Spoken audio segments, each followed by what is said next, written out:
Well, let's begin with UK, with the country is all set to unveil its latest budget that has come for first time in such extraordinary circumstances.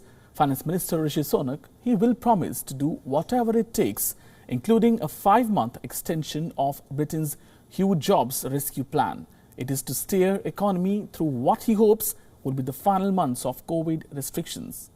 Sunak has already raked up Britain's highest borrowing since World War II and will turn to the bond markets again in his budget speech, saying the task of fixing public finances will only begin once recovery is in sight. The economy shrank by 10% last year, its worst slump in 3 centuries. Sunak has also so far spent almost $419 billion of emergency support measures and tax cuts. Many companies are also under strain from Brexit after Britain left EU's single market on January 1st, and government faces challenge of huge investment to meet the promise to create net zero carbon economy by 2050. But the prospect of a bounce back from pandemic has grown thanks to Europe's fastest COVID-19 vaccination program. Sunak's immediate priority will be to spend more money as PM Boris Johnson lifts lockdown measures only gradually, starting with next week's reopening of schools in England before most restrictions are removed by late June. Sunak will announce he is extending his centerpiece furlough program, which currently covers about 1 in 5 private sector employees, by 5 months until end of September. And to talk more on this, we are joined by our London Bureau Chief, Mandy Clark. Good morning to you, Mandy. Tell us what is expected from the budget this time, as many sectors are awaiting relief. Chancellor Rishi Sunak will set out a plan to get Britain back on its feet following the COVID pandemic and lockdown, and in his budget statement. Now, measures include a $5 billion plan to rescue businesses that suffered the most over the past year, including bars and restaurants, to ensure they can reopen their doors as lockdown ends.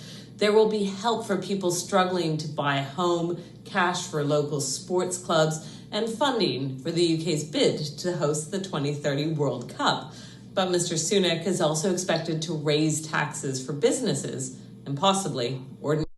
But Mandy, another question is how difficult it is to get finances for spending, as COVID-19 has impacted government's ability to generate revenue as well. Like other countries, they are also in short of funds. How will they generate revenue? That's a big question.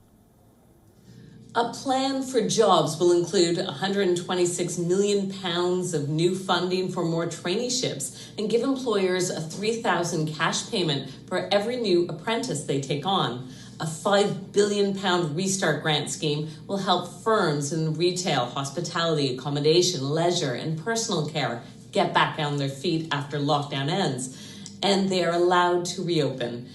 A $520 million Help to Grow fund for smaller businesses will provide world-leading management training, expert technology advice and discount software. But all this will, of course, come at a cost, and the Chancellor is expected to announce gradual increases in the UK's rate of corporation tax, currently at 19%. But this has not been confirmed.